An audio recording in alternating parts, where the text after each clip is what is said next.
Well, I had too much time Saturday. I don't usually, but I had a little too much time Saturday. So I was remembering things, and as I was thinking about the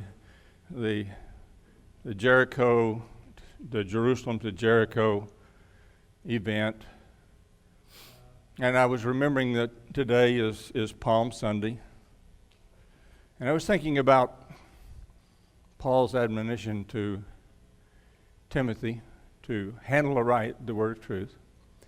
And I was reminded of something from my youth, and some of you will be familiar with this. Back in the days of radio evangelism, before the televangelist, back in a time when all you had to do was lay your hand on the radio and write a check and mail it, and you could be healed. You remember any of those preachers? Well, there was a takeoff from from that sort of thing that I think I can remember, and I thought I would share with you today in the context of correctly handling the word of truth. And it goes like this. Behold, the Queen of Sheba went down from Jerusalem to Jericho, sitting on a mule. And lo, behold, the mule flung her, and she fell among thieves. But praise God, they passed by her on the other side.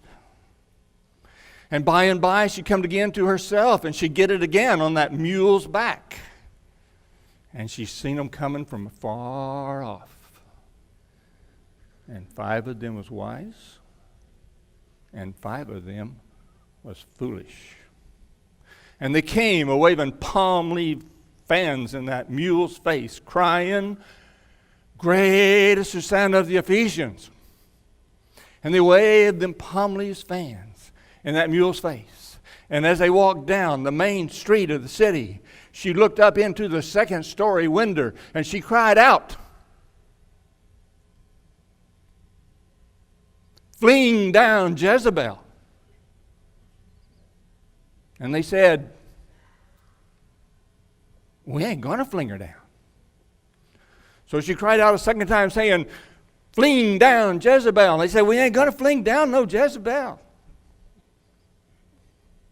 And she cried to them yet a third time saying, "Fling down Jezebel." And praise God, they changed their mind. And they flung her down 70 times 7. And she busted into pieces which could not be numbered for the multitude thereof. And they picked up her remains, 12 baskets full, 5 loaves, and 2 small fishes. And I say unto you, brethren, in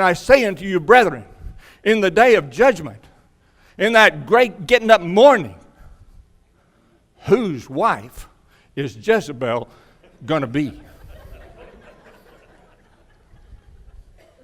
It's in the book.